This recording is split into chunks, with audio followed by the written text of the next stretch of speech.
Down, I said, don't let me down. I won't let you down. I said, don't let me down. I won't let you down.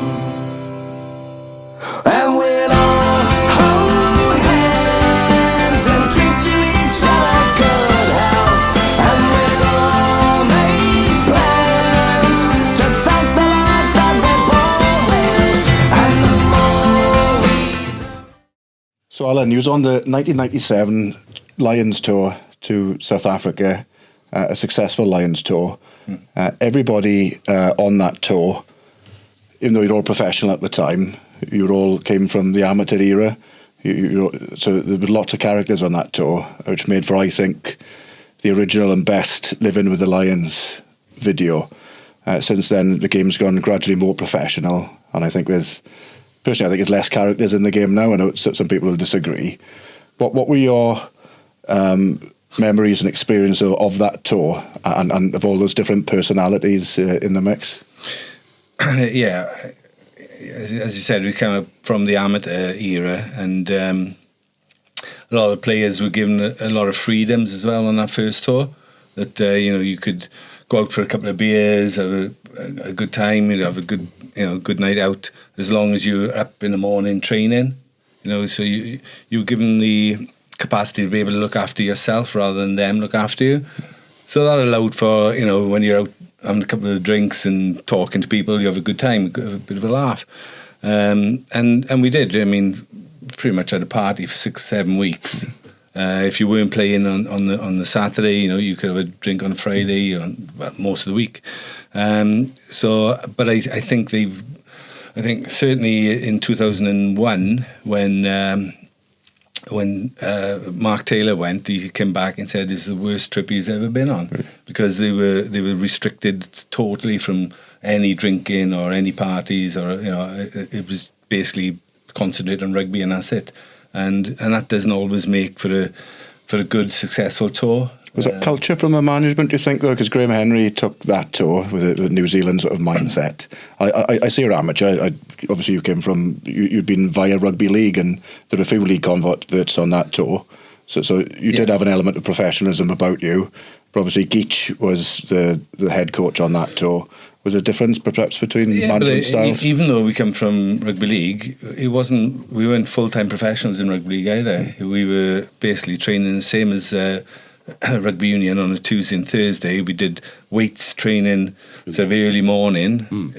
Because extra ourselves. Yeah, because most of the players up there work during the day, whereas Roll and myself and the guys they brought from Wales and some of the overseas players, we were contracted, so we had a contract as well as the win-lose fee. So we weren't fully professional, but the training was more professional than union was at the time, I think. But when we were on the Lions tour in 97, it was still a washover between amateur and professionals. So you still want to interact with the supporters. You still, like I said, like to go out and have a relaxing drink after the games. But I heard on the 2001 it was more, you train, play, recover, train, play, recover. And again, that's not good. I don't think personally that's good for the player, because you need a release, and there's nothing better than a couple of beers. Well, in any profession, even high-level businessmen, they all work hard and play hard, and so team bonding, I think. I know it's embedded in Welsh culture, isn't it? Going out in a person. That's exactly right. It is the team bonding. You can only honestly, you can only team bond over a couple of beers. You can't, drinking lemonade and taking the mick out of each other just doesn't really work. Well, most of the teams or coaches at the time, if you reached a problem, the situation with the players, or whether it was not winning, right? The answer to not winning wasn't train harder or longer. It was, right, let's all get out, get on the beer, clear all the issues, which would normally, and there would be no surprise if something ended up in a bit of a scrap in the night between the boys, and then the next day they all best friends, and you've now got your team bond back together. So, and from my experience in New Zealand, it was obviously the only thing that we had to do was get shit-faced because the rugby was too hard. No, I say, you got to, and that's it. We knew how far we'd go. You can't get hammered every night. As I said, you had to look after your own body, your own self, and as long as you're able to get up and train properly the next morning, they accepted that you could look after yourself. We were all good players. We were all, played internationally, played the top clubs in the country. So they just put the onus on you to look after yourselves. I know we're going back to the league side of things, but it was the perfect example of that with the Welsh Rugby League team at the time. Oh, yeah. But up until, let's say we got a Friday game or a Saturday game, whatever, up until Wednesday, it was more or less a party. Everybody's relaxed. There wasn't no, and then Thursday we turn up for training and you had to be on point. Yeah. And then it was all game focus into the game. And to be fair, we were pretty competitive at the time and won a lot of games. So it was all, so the system was working.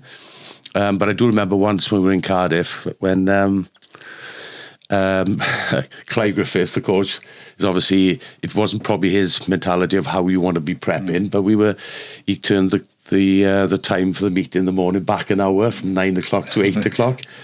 And didn't tell anybody, so the boys coming in late from being out of car, didn't see the flip chart with the change time. And I think I popped downstairs and noticed it when there was I think it was going for breakfast, and all the boys, some of the boys would see, they were sitting there with their kit ready. I was like, what's happening? He said, he's changed the time an hour. So I ran back upstairs. I think I passed Clive on the way in and out of so I didn't look at him, so that, obviously I was invisible. I went upstairs and Adrian Hadley, my roommate, he was flat out on the bed with exactly the same clothes on the night before. I'm like, Adolf, he's changed the time. He's like, fuck off. I said, Adolf, listen to me, we got to get ready.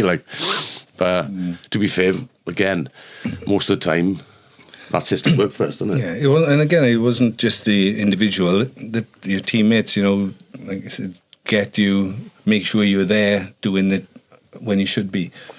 I remember I went to Japan with Wales, and it was a coach, and it was from Pontypridd. I know. But I'm the same as you. Yeah, just go to the alphabet. Scrum half's father. Oh, Dennis John. Dennis John. So we were out in Japan, and had a big training sessions before any of the games. Now we were in this gym or wherever we were staying, and it was like 30 odd of us on the trip, and he bought like 48 cans of beer, and he said, guys, enjoy it, that's all you're having. 48 cans of beer between the 32 of us, and that was it. It was like, I can't do without it. First round, not even worth doing, is it? No. No. So I was thinking of some of the tours you've been on, and again the Lions tour, lots of guys perhaps you knew by reputation, and I always remember Richard Webster saying there are certain players as a Welsh rugby fan that you were almost conditioned to loathe. So something like Will Carlin, Brian Moore, as fans, you love to hate them, and almost breaks your heart then when Richard Webster comes back and says, actually, Will Carlin's like a great guy. Is there anybody, it won't be fair to ask you, are there any dicks you played with? No. Is there anybody you suspected might be a dick, but when you actually got to know them and perhaps you're playing with or against, that you actually thought, actually, they're not a bad guy? It was a bit different for me because when I come back to... You thought they were going to be a dick and then it turned out to be a dick. Well, no, there was one particular, but I'm not going to go into that. But when I came back from league, I went straight into the English division, so I only knew the English players from that anyway, and most of the people were playing in the English leagues at the time. I mean, obviously then I knew the Welsh players because I played rugby league with them and played in the Welsh side. So I sort of knew the players, who they were and what they were like, even before we went on the trip. But there's a couple of people who I thought were a bit too intense. But then again, that's sometimes why you get to that level, is because you analyse everything. I mean, great guy, great player. Tim Stimpson, I remember rooming with him, but he was just like totally focused on it. I missed these many kicks and got to do this next time. And I'm thinking, I just want to sleep, But generally, sitting there eating the bag of chips. Yeah, and that's it. And it's the thing is, through my career, I've always I enjoyed a beer, ate what I like to eat. I haven't really changed my diet whatsoever, because I know I do a lot of training to compensate for what I eat and drink. But some people take it to the nth degree and sort of only never eat chips, only eat pasta and all that. I didn't eat pasta until I was like 30 odd. I never liked it, But that's coming from an amateur game into professional, where you never had that sort of but it's worked for you, education.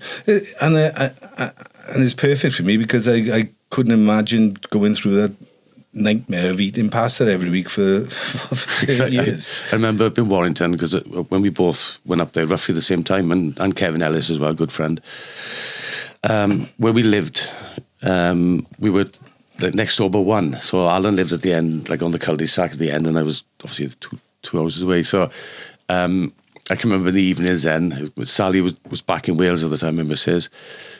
Around about 6 o'clock in the evening, just drifting over, like by the window, like a little kid saying, like coming out to play. My little kid was, "What are you having for food?" And you go in there, and to be fair, you'd look after me, but it'd be like, I don't know, fish and chips, pie and chips, 4 cans of John Smith every night. Do you mean?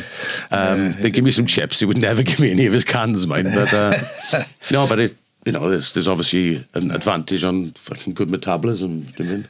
I know you've got to work it off as well. I do a lot of training. I always have, and I always enjoyed running, and it just burns it off. But again, you got to. It's individual, isn't it? I couldn't eat chips all day if I didn't do a running. Or I couldn't drink a couple of nights, and I did. I used to drink every night, and I probably still do. You moved on to brandy, champagne. But no, it's it's the individual. You've got to look after yourself, and you've got to know your limits. Do you think that's changed a bit as time's gone on? Because it's like you were saying about Tim Stimpson, and it's important to remember players are not automatons. You all do vary, both personalities and sort of fitness. Do you think now, and I know they're all media trained now, so they're careful they sound the same when they present. It does make it a bit more bland, I think. So like you said, the characters in the game back then were not just off the field, but on the field. They were, quite entertaining. And now, like you say, it's a bit more. It's very, very structured, and it's the careers, the jobs now. The stakes are higher. So it's not a criticism of the modern players. The stakes are higher now. It is so their only careers. Yeah, so they have to be, coached well to be able to interact with the wider community, the press and such like that, because they can't bring their team into disrepute. So I think also because the environment has changed, whereas because we were still, when we first went into the professional era with Warrington, it was still an amateur setup, even though we were now classed as professional. Again, as Al mentioned, you got a Tuesday, Thursday, maybe a Saturday morning team walkthrough, and then a game on a Sunday. Or for 2.5 years when I signed, it was game on a Friday night with the seconds. But anyway, but now the environment, they go in the morning and you're there for the full day. So if you go in and if they have breakfast, you're eating what everybody else is eating. If you're having dinner, you're eating what everybody else is eating. So there's no of this sort of. It'd be very difficult to maybe be one of the regional teams and sit down at dinner time and have 4 cans of John Smith and some chips. Thinking, right, well, it's this. So you do miss, because then, and you're right to say, because it gets it all becomes generic. Yes, it's good, and everybody will tell you, all the doctors and physios, and everybody will say, oh, that's the best thing to get the maximum out of you. But this is the max. I mean, how you feel, and and sometimes that's where we've lost a lot of individualism, because of the fact that we life around a professional rugby player at the moment is generic. There's a lot of talk about mental health issues with rugby players now. The modern rugby player, and they'll go for coffee and they'll talk about their feelings and what have you. But to me, and perhaps it's a generational thing, you can't beat going out in the pit, can you? When I joined Neath, I've been through my stag and it's great up there. I know every club I've gone to have been fantastic, but that was another level at Neath, Can you imagine talking therapy with Brian Williams? Paul Jackson, Brian, oh, fantastic, Jeremy Pugh. Yeah. Oh, guys, do you mind coming for coffee, man? It's something I really want to tell you. Talk about my feelings. Fantastic people, but I mean, if you made it through that, you're mentally tough, without a shadow of doubt. I remember my first training session, I came down to Neath and I forgot my shorts, and so I think it was Brian or Jeremy give me their short. I don't know why I forgot my kit to go in my first training session. So I'm wearing these big baggy bloody grey shorts, and everybody's just taking a piss out of me. So, but that's exactly, if you can't. You've got to be mentally strong to walk into that environment in the first place, and then, but, I wouldn't change it for the world. So it's coming back to that period then. It's coming from my stag, Cairo boy, so it's a local club, playing for my stag, like Neath, sort of fallen back by the wayside a little bit now, actually taken over by Celtic and Quins, which you would have imagined back then. So you're playing for my stag. What brought you from my stag to Neath in the first place? Well, I'd been at my stag this is my fifth season, and it was like but September, October, and they kept on playing me on the wing, and I think it was Andrew Evans was up there, players around but the same age and similar to myself, but I had a bit more pace, so they kept on picking me on the wing because either wings weren't good enough or injured. And so I went to the coach and said, look, I'm going to quit. I'm going to stop playing if you keep on picking me on the wing. So they picked me in the centre to play against Swansea, down in Swansea, against Arthur, whatever. Kevin Hopkins probably did that. Yeah. But when we got down there, he said, oh, you're playing on a wing, because one of our wings dropped out and I was playing against Arthur. Oh. And it was fine. Yeah. I mean, I think, I don't know how the game went, but that in my mind, and then that was it. And I wasn't going to play for my stake. I was going to see the season out, and I was there. And I don't know, it was like a week or two later, I was in work in Morriston Hospital, and there's Brian on the phone, Brian Thomas. Oh, we wanted to come down Neath. I said, yeah, well, he said, we're playing against the All Blacks at the end of the season. Next season, because it was 89. And I said, oh, look, I'll only come there if you pick me in the centre. He said, we'll only pick you in the centre if you're good enough to play in the centre. I said, all right, okay, I'll be down there.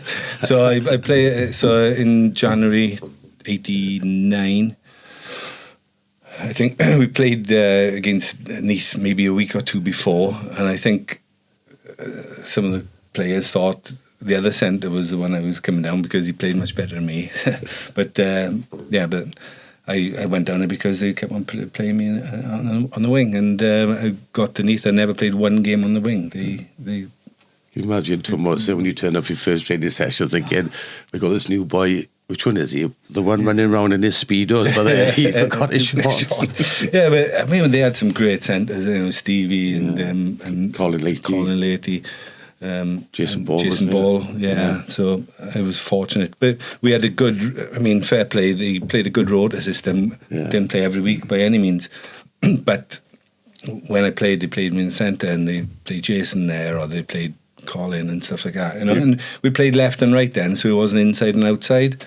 So you could play either side. It's good to learn the trade, though, isn't it? Yeah. You did play against the All Blacks, and and then sort of cracking outside break for that for Allan's try. Yeah, and he didn't really celebrate it enough, did he? No, I think it was a low key celebration. I mean, that was a weird game because we had the team to beat them, but they scored a couple of easy tries, And looking back, and our forwards were outstanding. They were absolutely fantastic. And I think the backs let them down in the first line of defence.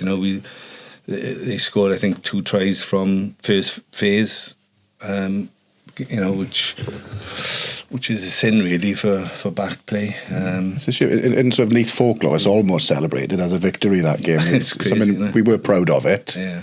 It's mad. The mad thing about it, I didn't play that game. I think I was injured and I wasn't selected. But the point I'm trying to say is that because of that, 52 games a season, so we were all kept happy. Back row was a big competition, centres all across the pitch, right? But the mentality of the club was that you just win in, you're a winner. So you were just, and I remember, say that game, and I remember in 88, away to New Zealand, we spoke about last time, is that you just expect to win. You expect to be playing Waikato and Wellington or playing the All Blacks in the Knoll. It's like, if you get to half-time and you're not winning, it's like, what's going wrong here? Do you mean? Even though the quality... Where did that mentality come from? Because people forget about that period. I don't mean to age you guys, that's almost like the first couple of seasons I remember as a kid coming over and watching Neath. I am aware before that there were tougher times. So that what took a lot of building up. What was where did that Neath mentality come to, of that expecting to beat one of the best international sides of all time? Where did that confidence come from? I think it was certainly from the coaching staff. Although Brian wasn't there when I played there eventually, but I think he was there a couple of years before, and Ron Waldron and Glenn Ball, they built a great squad. I mean, they're a really great squad from probably about 85 onwards. Yeah. And then obviously a bit of success breeds more success, and then when you eventually get to winning consistently, you never expect to lose. It is, isn't it? Yeah. And you have... It's getting to that point. Yeah. So wherever you play, you never... Your mind is so strong that you're going to win, no matter who it was. Yeah. And then obviously you've seen the South Africa game that was after we'd gone then. But, it's just that mentality. And I think, if I'm right, you can correct me if that's as good as you, but I'm sure you played against Cardiff the week before your first cap. Is that right? Yeah. 2 tries? Yeah. Would that be right as well? Yeah. I mean... No one ever did that, mind. Everybody, they give them a week off. But I was part of the Neath squad, and I mean, playing for Wales was obviously everybody's dream, but this was my team. Yeah. And I play with these guys week in, week out, and it never even entered my mind not to play. Really. Yeah, it was awesome. My try was good as well, mind. Anyway, just the one. Winning mindset. I mean, Warren Gatland spoke about when Wales went on that good run during his first stint. Of they forgot how to lose. They'd actually play quite badly, but they'd still win. Yeah, and then conversely, you get where they're at the moment, they've almost like forgotten how to win. Yeah. So how do you go from a losing mindset? I know you said you came in on the cusp of it already, sort of being built up, and you mentioned coaching. So Wales are looking at a new coaching staff now. Can somebody come in just with a fresh mindset and instill some confidence into the boys? It's getting those first couple of wins. How do you get them? Whether you pick. I think it's these tours and summer tours and your autumn internationals are booked years in advance, and I think going to Japan will be a good good thing yardstick, so that hopefully get a couple of wins under their belt, so then it gives them a little bit of confidence for the autumn internationals, and they usually play 1 or 2 sort of warm-up games before playing the big guns. So it's getting those first couple of wins under your belt, and if they were touring New Zealand or South Africa this year, Yeah, it would be a struggle. It'd Wouldn't be- it? Japan will be challenging, but it's realistic, isn't it? And probably, without being too pessimistic, we're not going to have an overabundance of Welsh players in that Lions squad. No, so we'd have a strong enough. So we will have a strong squad going. Yeah, and I think if you look at Scotland did it in this last autumn. I think they played Portugal, maybe Georgia, and like like we know, right, because of the situation financially, that we've got to fill a stadium out. So we pick up New Zealand, Australia, South Africa, whatever, the top teams. So that's good if it fills a stadium out, but it's not productive as far as building confidence, building that experience through players to get that winning mentality in it. So I agree with you. I think this tour is going to be a good one. Okay, so both of you, whilst not entirely unique, you did play through a period where you're starting off as amateur rugby union, then go to rugby league, which is professional, then come back to rugby union, which is professional by the time you come back. So you straddle sort of three epochs of rugby, which nobody is going to straddle again. No. So that point, I'll take you through the point you went from rugby union to league, not only a different sport, but being sort of working class Welsh, South Walian boys going up to north of England. What was the welcome like, if it was a welcome? Did you have to really prove yourself against them, or did they welcome you with open arms? How was that experience? Well, the culture mentality was quite similar. They're working class. They respected hard work, respected if you for a transition from a sport to another sport, right, which only carries the rugby side of it. I did struggle. So my kind of strength, for want of a better word, in union was to sort of carry up to opposition, drop my shoulders, stand on my feet, try and rebuild a maul, and someone would break off and get a bit of momentum into the game. Then going into rugby league, which was as a prop or a second row, but prop mainly, would be just run straight and hard, as hard as you can. Well, I remember we played Wigan, I think it was a New Year's Day game down in Central Park at the time, and I went through their line. I carried the ball on the first tap. I went through their line backwards because I went to drop my shoulder, and I turned around, and I'm sure Wigan just went like, what the I'm going through backwards, I guess. I'm through. I seriously, it was so, and that was never going to work. I was a keen offloader. That wasn't at that time. It was kind of sort of safety set of six. Get through the set of six. Have a couple of strike plays, kick, chase, pressure, and then go again. So it took me two seasons, to get, and at the time I'd just come back from international tour with Union. So I was quite fit and 25, sort of a good age, as far as reaching your prime or coming towards it. But then I was end up playing on a Friday night with either ex-professionals who were in their late 30s, maybe older, or kids who were in the 16, 17-year-olds. So you were caught up on a Friday night where it was okay and you were doing well, and it was quite, I don't want to say easy, sounds a bit disrespectful, going into then the sort of opportunity. I had one opportunity and I struggled, early on, and then honestly it took me 2 years. And obviously Kevin Ellis had his GB cap after 6 appearances. That's amazing. All the same. I know they naturally transitioned. I didn't. Yeah, well, it was really difficult, mind. I mean, I was playing for obviously Neath at the time, same as Roland, and we were one of the fitter sides in certainly in Welsh rugby.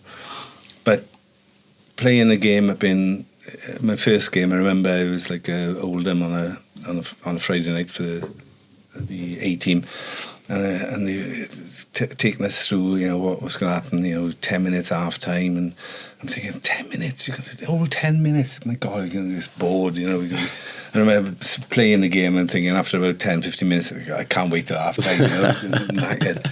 But and going up there, Clive Griffiths was a coach, and I remember again before the game, taking us out on the field and saying, right, this is how we play the ball and everything like that, you know, because we hadn't basically had any sort of coaching or anything like that, just showing us how to play the ball. And in the back, you know, we could hear people saying, oh, look, because we were on a retainer and we'd get paid per game, win or lose fee or whatever. And some of them, their only money was, you know, what they get for winning or losing. I remember people in back and saying, oh, look, they can't even play the ball, you know, all that sort of stuff. So you see, and they relied on the money. So it was a bit disconcerting. But, you know, as soon as they realised that we were there for the long haul, we weren't just there, you know, just to grab some money. And it wasn't even that much money, to tell the truth. No. So, but they warmed to all of us today in the end, you know. I think they were really popular. Yeah, there was. They do respect. There's a lot of connection between Wales and Warrington anyway, you know, and as I say, but I do remember times where, you know, balls kicked deep and, you know, like there's a ruck about 2 metres off your try line and kind of everybody looking at you thinking, go on then. So, you know, you go and carry it, and everybody's stacked up. You know, they whatever's going to happen, you are going to get smashed, and you did.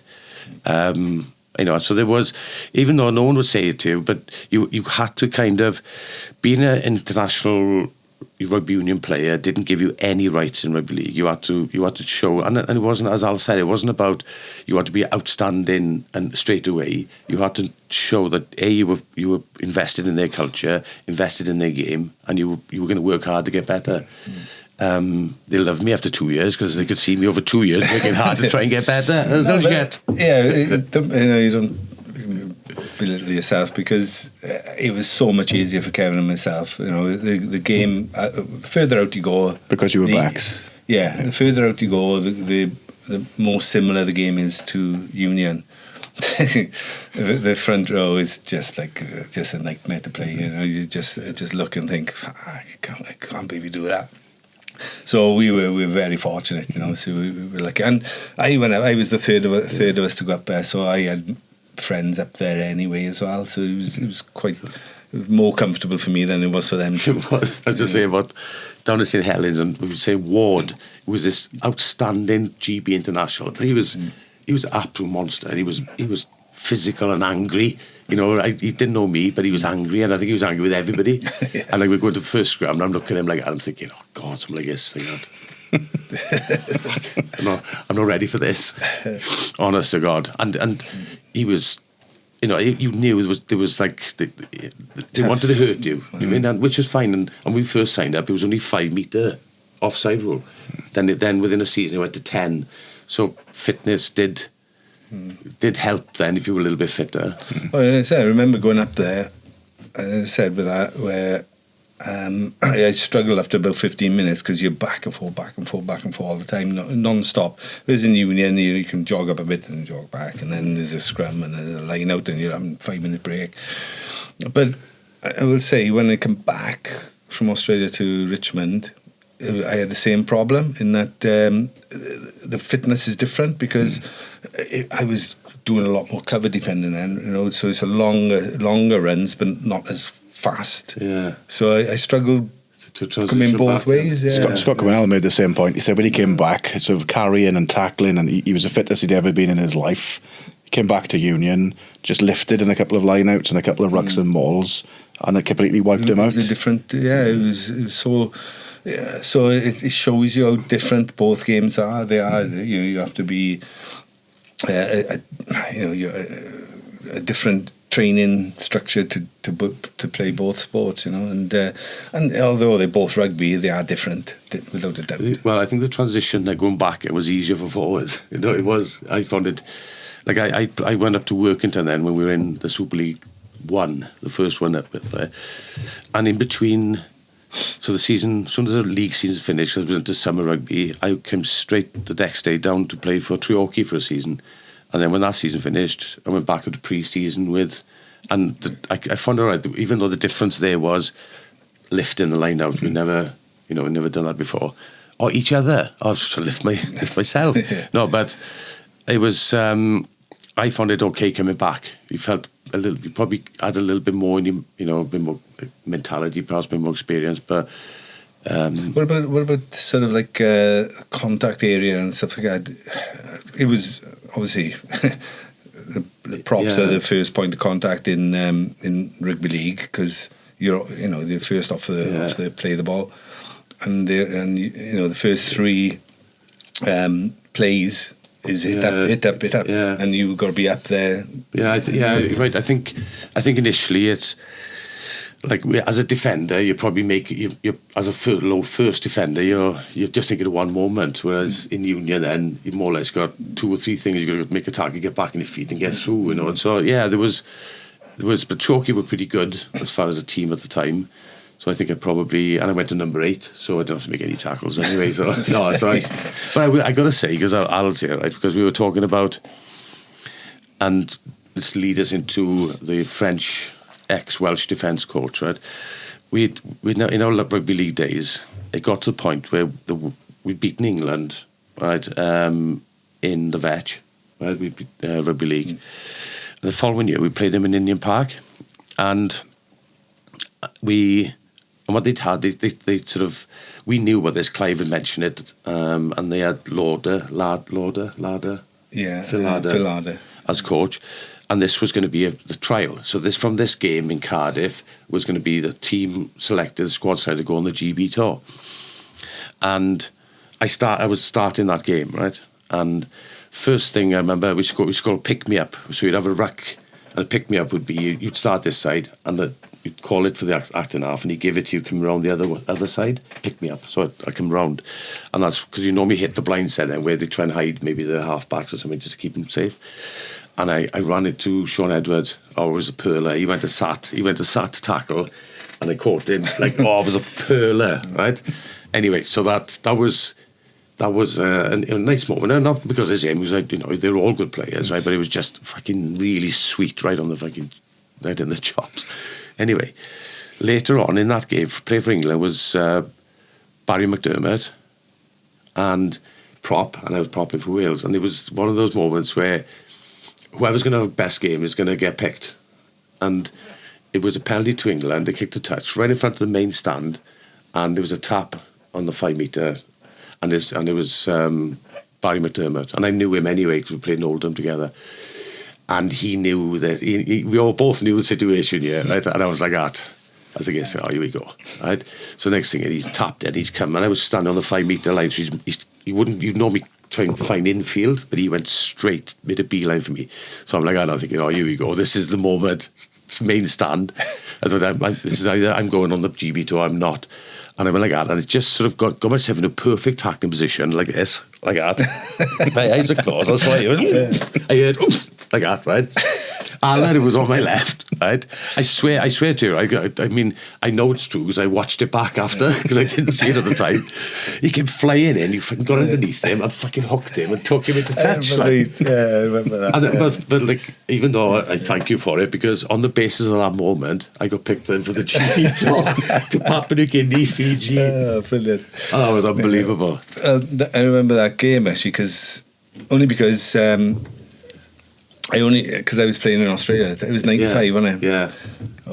Because I was playing in Australia at the time, and they flew me in to play the game, and it's a big old trip. I played up in Queensland against the Cowboys on the Sunday or the Saturday or Sunday, and then I'd fly down to Sydney and then fly across. And we played midweek against England. Really, I was only doing it, I think, because my missus wanted to come home, so I could be, the word was out there I was going to come home to play rugby union, So I came across and played that, and pretty much on the back of that. Richmond came in for me, so that's why I came on and play that game. That's why I remember that game. And I think you told me that story before, and I was thinking, I remember tackling him, like, but that was the moment. I sent me to Papua New Guinea. Oh, fantastic! Yeah, fighting for my life, not being eaten by the residents. Like, it was unbelievable. Yeah. I remember when you went to Richmond as well, because I was up in London, Welsh at the time. Yeah, that's that had right. been 97, 98. No, well, I 96 I signed for Richmond. Yeah, I was London Welsh, 97, 98, 98, 99. So we'd have overlapped there. I remember going over to what's in the pub, just... The Red... right down by the bottom, opposite the train station. The Cherry Tree, is it? Oh, the Cherry Tree, yeah, the guy from Cardiff who was running it at the time. And I remember going in there and you were there, John Davies was there, Barry Williams was there. I swear to you, right, I was looking around and the quality of the players, Scott was there, wasn't he? The quality of this squad that they put together. Oh, yeah. I was like, oh my God, I can't believe I left my autograph book at the house. No, I was unbelievable, wasn't it? Yeah, you think we had, well, I mean, not just that first year, but over the years, but they had Ben Clark, obviously, Brian Moore, Adrian Davis, Andy Moore, Augustin Pichot. Yeah. Myself, Barry Williams, John Davis. Both Quinnells, right? Both Quinnells, yeah. I mean, it was a fantastic squad, and that's why they went bankrupt again. But no, the guy just pulled. We played against Leicester at the Medeski Stadium, right, in the quarterfinals of the Pilkington Cup, and we beat them, and they were a great side, Leicester. Yeah. And that guy, Ashley the vet, came in and said, I'm pulling my money out and you're all... unemployed. You're going to be unemployed at the end of the season. You're all taking a 20% pay cut. By the end of the season, you have to find a new club. He just closed the door and walked out. Yeah. So like a couple of the boys left straight away. Yeah. I wanted to see it out. I was asked to go to Bristol by... what's his name, the Australian Australian coach who used to coach the Barbers a lot. Bob Dwyer. Bob Dwyer. He was at Bristol, so I was at a party with Augustin Pichot and Barry Williams, because they had both signed. And they had him on the phone to me. He said, do you want to come in Bristol? And I said, same money as I'm on now. He said, yeah, mate. I said, look, I mean, the terms are acceptable. I said, I want to see the season out and see what happens. Yeah. And he said, okay, no worries. And then, like a week or so later, Northampton came in for me. And, Bristol, they were in Division 2. They were obviously getting a totally new side for the next season. Yeah. I was like 32, 33, 33, 34. And I'm thinking, Northampton who competing, and these are building. I'm not going to be there long enough to build, So I phoned him up and said, no, I'm going to sign for Northampton. And he said, fucking hell, mate. You said he was going to come to us. I said, no. I said things were acceptable, but I was going to see what happens. Yeah, you'll never play for the Barbarians again, mate. I said, all right, whatever. And I said, but I made the right choice, because obviously we won the European Cup that year. It was a good choice. I've been lucky. All the choices I've made, I think, it has worked out well for me. Yeah, I think also don't underestimate that you've probably made them right as well. I mean, I think so. We can't. It's not just luck. No. Yeah. But two of you that earned your respect, as you said, when you went to league, and a lot of, almost without exception, all the Welsh players did prove themselves there. Jiffy, Scott Gibbs, Mark Jones. The scouts did their job well, because I don't think there's anybody. Kevin Ellis, you mentioned, you all did well. Devs, you all came. I think of the guys who went up there. Right? Yeah. Oh my God! Again, I sometimes, like you said about the Richmond lot. You think Stewart, Dai Young, Mark, Webster, Moriarty, Mark Jones, and then you had scrum half, Johnny Griff. Yourself, myself, Jonathan Davis, obviously, John Devereux, Adrian Adley, Caudle, outside half for Llanelli, Buckets, Gary Pearce. Gary Pearce. Yeah, You know, yeah. things people don't think about him. Absolutely phenomenal. Yeah, it 40. Yeah. They're a fantastic bunch of players went up there, and then they all proved themselves, which was really good. And some of them we mentioned there in that group, as I say, you came back and managed to make a success again when you came back into a professional rugby union. It seems players who come from a rugby league to rugby union, superstars in rugby league, very few of them, with some notable exceptions. I think rugby union is more nuanced. Oh yeah. Who do you think are the players who came back, or who were exclusively league to start with and came to union and made it a success? Well, from Iestyn would be right. The problem they had there, and I think that was Graham Henry's era when Iestyn came over, and what they needed to do. I think Iestyn only had a handful of games for Cardiff, and I think in his last game he scored like 4 tries, and then the next was he did 3.5 games or 4 games, and then he played for Wales.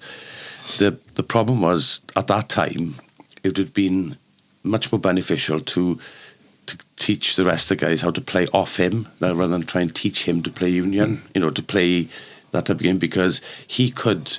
I remember playing Welsh Rugby League, right? I remember we used to, if I was on the bench, I'd doing a bit of a team run, and Iestyn would come across like that, and he'd do all the play blind to you, so the defence is there, and you just do it on, and you just, like people who swing the ball in the air and throw dummies, you can see the balls, you know where it is.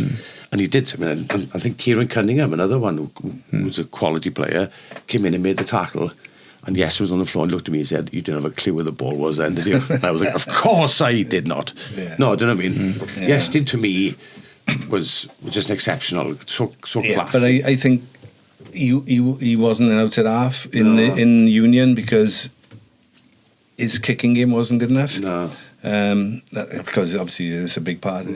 Full back, I think he would have been outstanding. But if he could have sped his kicking game up, he could have possibly been outside half. Obviously, there's Jason Robinson.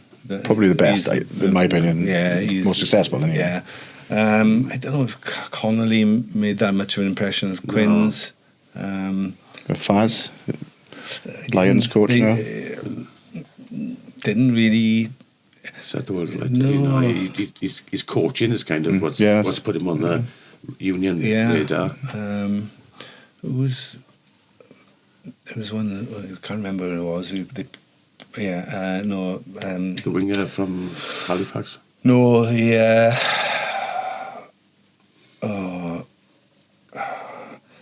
kept on playing him in the centre. He should have played him in the back row. Oh, Burgess. No. Yeah, Burgess. Yeah. He's an inside centre. That backfired spectacularly for them, didn't it? And remember Jamie Roberts could have been number 8. annihilating Yeah. Could have been the problem. But then his problem then, if they run 5-man line now, it's get him to run off 10 all the time. But it is the problem that, see, my transition to league, where I was so set in my way of playing to get across, he would have, as a back rower then, there's so much.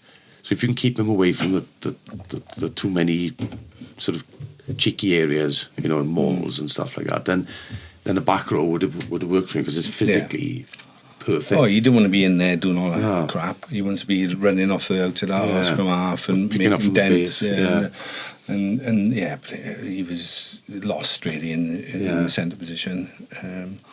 But there's not that many people have come that way. The most modern example I can think of. You're definitely right. It is a much more complicated game anyway. Most modern example I can think of is Regan Grace, a Talbot boy. He's come back from rugby league, spectacular player in rugby league. He's been beset with injuries, unfortunately, and to his ankles and things, which affect you and paces your game. Do you think he's got the potential to set the world alight in rugby union? How old is he now? He's not that old, is he? I think he's still quite young. Mid-20s. Yeah. Again, it's all about staying injury-free and getting consistency, really, because he's definitely got the heart for it.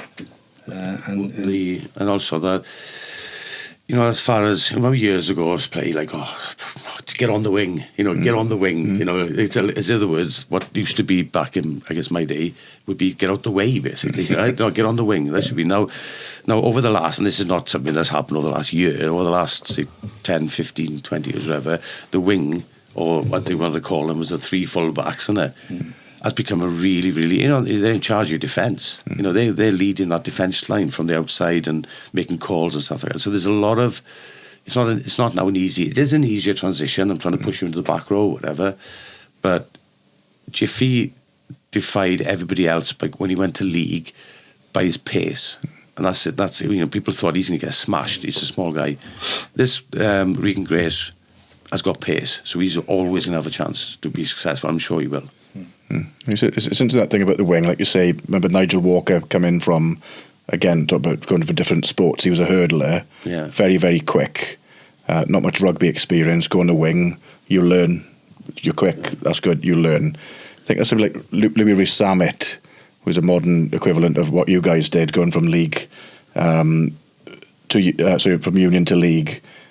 But like you said, he's gone to American football. Yeah. So the difference, as you said, it wasn't actually that much money. It was going from supposedly no money to, but it wasn't rags to riches.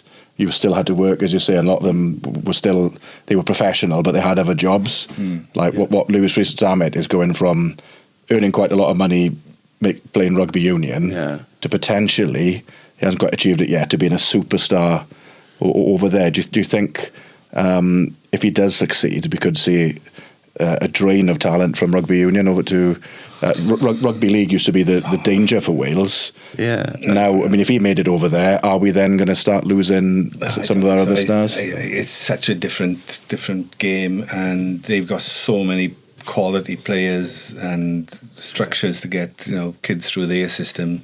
I think it's just the odd person going over there. It won't be a drain certainly from Welsh Rugby Union the way it is at the moment. It takes such a lot to succeed over there. And he was the superstar. I mean, virtually with Gloucester, but also with Wales. Half a gap, half an opportunity. He'd either finish it or he'd create something. He scored tries. We had no right in scoring. He's the first person I remember since Shane Williams. We've had good players since then, but in terms of scoring a try that really we didn't, the move didn't deserve it. It's just he was so good. A little bit of X factor on the end, but the problem is the X factor in union in a game that you've grown up to play doesn't translate. If my transition was difficult to league, then his transition to American football is, and that's now you're looking at the top 1%. We're certainly not going to lose players. If they ever brought a franchise to Wales, maybe, but I don't think you're going to lose players. It's almost as good if he doesn't succeed, because if players are getting millions and fucking Taylor Swift, then there could be that trend. I don't know about them making millions, but I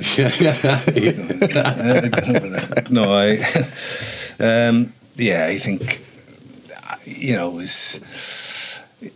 the game is so huge in America, and unless you've been brought up in it, you're never going to make it unless you're exceptional. And he's a big guy and he's a finisher, but. It's a different game. They've got. I mean, we may have. If you look at the national team, there could be 5, maybe 4 people fighting for every position. Realistically, maybe 3 out there for these colleges. So they got 300 fighting for every position. I know there are kids who have made millions playing college football, and they'll have stadiums of 80,000 in Texas watching college football. To guys who will never play a professional game as an adult. It's incredible. Just to finish then, just call back to something you mentioned earlier. You telling a story about Adrian Hadley, and you called him Adolf, which must be a nickname I don't think I wasn't aware of anyway. So nicknames in rugby, and can you think of any particularly good ones? The clamp, Bateman. Well, it's obvious. Lazy ass. Yes, you was it. You called me it. Yeah. No, only because I was looking at Allan lazy ass because he could just do everything quite effortlessly. So it just. Oh, you were walking, looking at my ass. I was like, oh my God. You actually do the lazy ass walk as well for me, didn't you? Yeah. I was like, oh my God, look at that. What a lazy ass. Yeah, I don't know. Mark Jones, do you have a nickname? Scooby. Scooby. Yeah, there's one. Scooby. Why Scooby? I don't know. Scooby. Phil the Murderer. yeah. And it's the mad thing about Phil the Murderer is that. So was Phil the Murderer? His second name was and his Phil Murderer was mad, and no, but Ron Waldron used to have Ron Waldron, the coach, used to be the mad monk, the screaming skull, isn't he? I remember we used to stand in a circle like that, and he would be, and look, and it worked, right? But it was like it was an anger form of coaching, making you had to do it, you had to do it, and 30 press ups or whatever it was, right?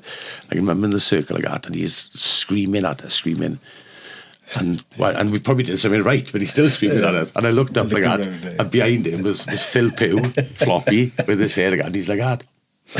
Like looking over, looking down and like that, and can't stop.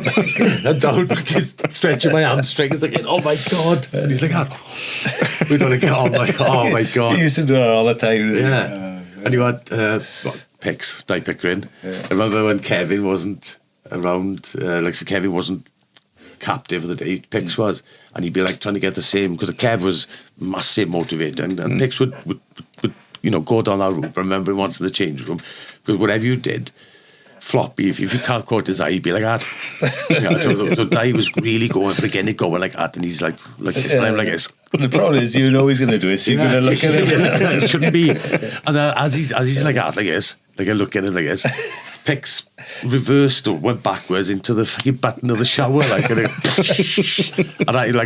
I'm still like floppy like that. Oh my God, he cracked me up. Like, I used to have the best stretched hamstrings if I didn't eat, because every time I look like down for a stretch. Like, so you know about Ronnie, you had Brian Thomas, obviously your father-in-law. He was known as the Ayatollah.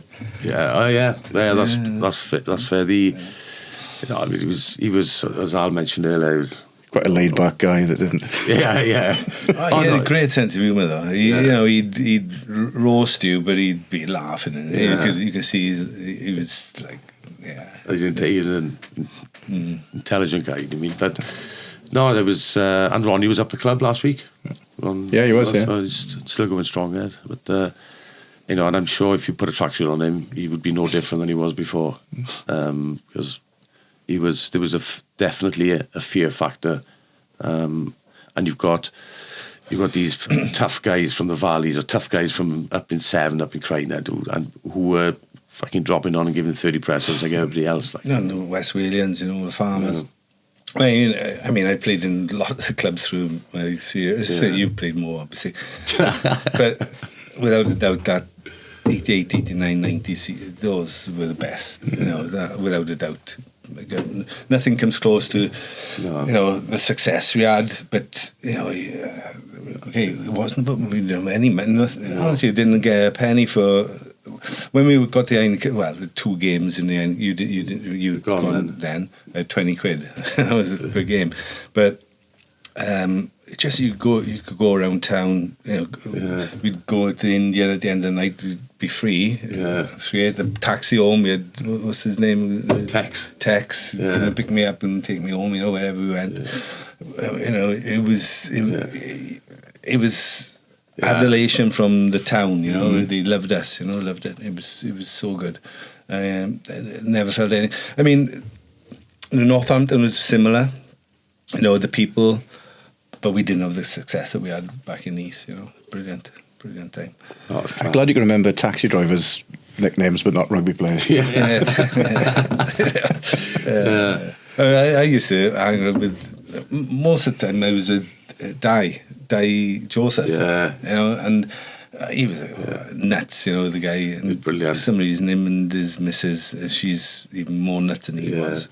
They've split now, but and I, for some reason, I tend to get drawn to like props, and like Jeremy Pugh is another guy who's a great friend and stuff like that. You know, and it's like an odd couple sort of. Jacko cannot be the serious person in a relationship, can he? If he's a more sensible one, that's going to lead to disaster. I had a lot of time for Daijo as well. He's awesome. Great, yeah. When coming back from, I think he played against Wasps. It wasn't. This is Paul Jackson. This is now. When we used to call back, and we used to stop at Hungerford there, and I don't know, it was some sort of. Well, my first trip up, you have a bit of a lashing from the boys and everything, and what they did, they locked me in the toilet to the bus coming back, you know. But unfortunately for them, all the beer was stacked in the toilet, so I was in the toilet, and every time I tried to open it, they were peeing in the door, like so. I kept the door locked, and I wouldn't release any beer. You at the toilet. So they let me out, and I was all right. And we got to Hungerford, and then we had some food and we drinking and everything like that, and then, I can remember getting out the pub on the swings, I guess. Paul Jackson, trousers down. I want to shit through the ring. There's a tyre. There's a tyre over there. Remember it? And we were like sort of like. I can remember that. We smashed Wasps up there as well. Yeah. In a way, and then I can remember all the way home on the bus. We were in the toilet. Didn't you do a run there? Someone did a run there. We were in a restaurant, and someone did. I'm sure someone tried to do a run there. No. I remember, was that the one with Jackson? That is, he had that ball and chain on his leg. Yes, that's right. Yeah. And we were up, the bar we were in on the day of the game. Wales got dicked by England up there. That's right. We were on the second floor, like up here. So we had this thing, ball and chain. It was like it's a bit of a stag do as well. Next thing, he had a key for it, like, I don't got that. We had the guy from one of the waiters or barman or whatever, like, over, and clamped it on his neck, right? And had the key, and we were upstairs, and the outside is London, you know, traffic, and like that. Through the key. This guy is, I guess, so he's standing like that with this really heavy, big steel ball on top of a stool. She's like, there's nothing you can do. Jack goes like that and goes up like this and boom, boots the stool. And the guy is like this, and he's like that. You see his legs were in the air after it. Like, eventually, and then we're all just going to get on with it. And we're looking over like that, and you could see the kid now like this, sweating like hell with what must be the older. He had a drill to break the lock. The bit was about that long. And we were like, oh, Mike, don't watch this. You're going to kill him now. Didn't we watch Wales train? Did we watch Wales train? And someone was shouting. No, we saw it when they got back to the hotel. Oh, that's right. Yeah, that's it. We were walking Sloane Square. We were walking to the Welsh team would get off the bus, and we would just happen to be nearby it. Like steaming. That's what I'm thinking. That's a Welsh team. Wales. I'm like, oh my god. It was mad, isn't it? Great times, though. Great times. And I mean, like you think. I mean, they're the most memorable times of my rugby career, you know, and and it'll never be like that again, rugby. No, it won't. You know, unfortunately. No. Good. Even though we didn't get paid, honestly, I didn't get paid anything for those. You might have got paid. I mean, I had 4 pence. I had 4 pence a mile petrol expenses, and that was it. But don't forget, on your first session, you had a free pair of shorts. Yeah, I did. My fathers and never forget about sideburns and side steps and all that before. Now this is your time, boys. It's your turn to score. Singing